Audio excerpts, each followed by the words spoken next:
그래서 귀촌을 먼저 생각하면 다들 집에 시골에 한번 이제 나이 들면 시골에 들어가고 싶어 하는 경향이 되게 많잖아요. 나는 특히 거기 가장 큰 영향을 미친 게 나는 자연이니까. 나는 자연이다. 열혈 시청자 있습니까? 많이 봤었죠. 꽤 대리만족으로 봤잖아요. 근데 중요한 건 배우자하고 사생교감이 돼야 되겠죠. 그리고 두 번째는 이제 귀촌은 사실 벌레와의 전쟁이에요. 벌레에 대한 공포증이 있다 그러면 시골 들어오시면 안 됩니다. 매일매일 놀라겠죠. 매일매일 놀라겠죠. 만일 여러분 거실에서 기내를 발견했다. 그럼 또 거실에 있고 싶지 않을 거예요. 근데 그게 아무렇지도 않아야 돼요. 이 지네네? 이거 딱 잡고. 이 자식 여기까지 들어왔는데? 뭐 이렇게 돼야 되는 거죠. 이 현관에 뱀이 있네? 이 자식이 뭐지?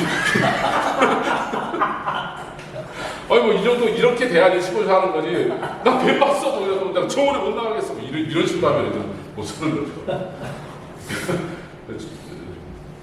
저만 대문 앞에서 뱀을 발견해가지고 제가 우리 식구들한테 아무것도 얘기 안 했어요. 충격받았다.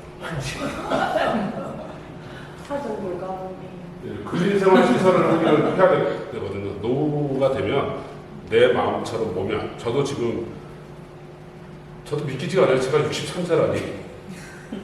전 진짜 믿기지가 않아요. 믿기지가 않은데 60세가 딱 넘어가면 있잖아요. 신체 능력이 이상하게 떨어져요. 제가 오기 전 축대에서 떨어졌거든요. 기적적으로 허리를 안 다쳤는데 병원에서 3일 입원했는데 기적이다 이거는. 척추가 나가야 되는데 한 1.5m 이상 떨어졌거든요. 떨어졌는데 나는 그 축대가 우리 집에 2단으로 돼 있거든요. 내가 가지고 있는 나에 대한 인지는 뭐냐면 1단에서 2단 이렇게 탁 착지가 돼야 되거든요. 당연히 되는 이거 아무것도 아닌 거예요. 탁 했는데 몸이 이렇게 쏠리더라고요. 쏠리는 순간에 잡을 게 없잖아요. 축대에서. 그대로 떨어졌죠. 그래가지고 병원에서 입원하고 그랬었습니다. 그래서 노후에는 자기하고 상관없이 그 자기 몸에 문제가 생길 수가 있기 때문에 동선도 고려해야 되고요. 그다음에 제일 여러분 피해야 될 게 이거예요. 저기서 살면 너무 좋겠다. 근데 거기 사는 사람들은요, 뭐냐면 배우자가 혼자 남은 경우를 생각해야 돼요. 실제로 이런 데 사는 사람들이 뭐냐면 출장을 못 갑니다. 출장 가면 그 외딴 산속에 와이프 혼자 있어야 되잖아요. 얼마나 무섭겠어요. 그래서 출장 같이 가요. 그렇게 됩니다. 그리고 남편이 출장 간다 그러면 자기도 나와가지고 친정에 가 있든지 혼자 못 남는 거예요. 무서워가지고. 그런 게 있어요. 그래서 뭐냐면 정치적으로 했던 것이 좋을 것 같지만 그건 놀러 가는 곳이지 주거의 공간은 아니라는 거예요.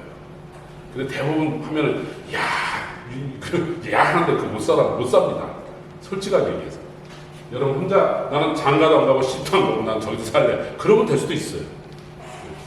그 다음에 다섯 번째는 이건 되게 중요한 거죠. 전원주택은 재테크 수단이 될 수 없어요.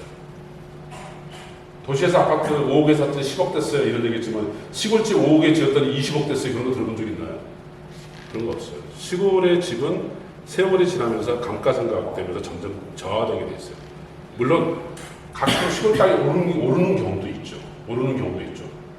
운 좋은 케이스는 저 같은 케이스인데 저희는 한 2배 올랐거든요. 2배 올랐는데 그것도 거래가 돼봐야지 그런 거지 매기가 하나도 없는데 그냥 앉아서 올랐어 그러고 있는 거지 안 팔려요. 그래서 재테크 수단이 안 된다는 거. 그래서 부동산 수익을 기대하면서 시골의 입지를 정한다? 그건 불가능하다. 그냥 그 시골이 주는 만족감이 돈으로 환산할 수 없는 가치가 나한테 있다. 그럼 거기서 하는 거지. 내가 여기서 살면은 부동산 가치가 올라갈 거야. 그런 건 없어요. 이게 좀 다른 거죠. 그리고 전원 가꾸기가 재밌을 것 같죠? 네, 막노동입니다. 막노동입니다. 저희 집사람이 저는 죽으려고 합니다. 진짜 잔디 괜히 심었어요 이러면서 하루 종일 잔디 뽑고 있어요. 땡볕에 잔디 뽑고 있죠. 그래서 뭐냐면 시골 생활이라고 해서 내가 적당한 소일거리를 미리 만들어 놓고 가지 않으면 무료에서 살 수가 없어요. 네, 그런 얘기도 있고 그다음 시골은 도시보다 훨씬 냄새가 많습니다.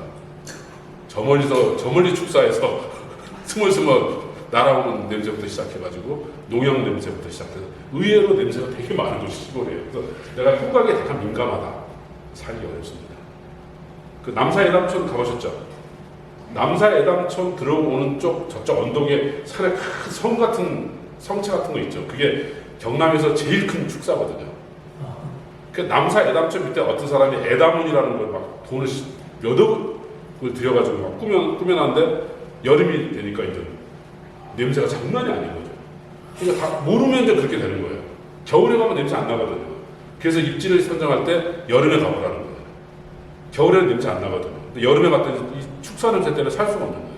그래서 그 마을 사람들은 안 알려줘요, 그 사람한테. 외지인한테. 그래서 그 마을 사람들 저 사람 왜 들어왔대? 내가 가봤더니 저 사람 왜 들어왔대? 여름에 여기 살기도 우리 빨리 여기 도망가는 게 꿈인데 거기다 막 몇 억을 들여가지고 막 정원을 꾸미는 게 있었죠. 문제가 있는 거죠. 그 다음에 시골 가면 혼자 유유자적할 것 같죠. 마을의 대소사에 엮이게 됩니다. 마을의 대소사에 안 나타나면은 그건 인간이 아니게 되는 거예요. 인간이 아니게 되는 거예요. 마을 대소사에 딱 엮입니다. 네. 그래서 마을과 무관한 생활을 하면 고립이 되고요. 그 다음에 불협화음을 만들어지게 되겠죠. 그 다음에 방법 문제가 있고요. 그래서 제일 중요한 거는 내가 왜 시골에 들어가려고 하는가 목적과 가치가 분명히 서 있을 때 들어가는 게 좋지. 막연히 도시에서 인간하게 부딪혔잖아. 이제 시골 가서 그냥 유의자식 살래. 그런 사람은 없습니다. 오히려 시골이 더 끈끈한 인간들이 엮여야 됩니다. 네, 그 말씀 좀 드리고 싶어요. 이런 고려를 해야 됩니다. 저는 저 카이에 다닐 때 세 가지 고민을 했어요. 한 3년 전부터. 퇴사 3년 전부터. 어디서 살까? 어디서 살까? 고향으로 돌아갈까? 풍광이 좋은 데로 갈까? 노후생활 여건이 편리한 곳으로 갈까? 부모나 일가 친척 여부가 있는 곳으로 갈까? 어디서 살까? 근데 저한테 꽂힌 건 산청이었어요. 산청이라는 말 자체가 저는 좋더라고요. 뭐 함양 그러면 좀 이상한데 거창 이상한데 산청 뭔가 막 신선한 느낌이 막 들잖아요. 산청. 그래서 산청 지리산 자락에서 살아야 되겠다. 그래서 지리산 산자락을 뒤지고 뒤졌는데 마침 저희 집사람이 꿈의 장소를 발견했죠. 우연히 이제 주말 되면 막 산책 돌아다니는 거예요. 어디가 좋을까? 근데 어느 날 어느 마을에 가는데 저 언덕 위를 쳐다보고 저기 참 좋은데 근데 마침 이장님이 저 언덕 위에 딱 나왔는데 그래가지고 그렇게 샀어요. 어디서 살 것인가를 결정. 그러니까 노후를 나는 어디서 보내고 싶은가를 고민해보세요. 고민이 빠를수록 좋습니다. 거기서 입지 여건을 다 따져가지고 난 어디서 살까? 아무 데서나 살면 되지. 그건 아닌 것 같아요.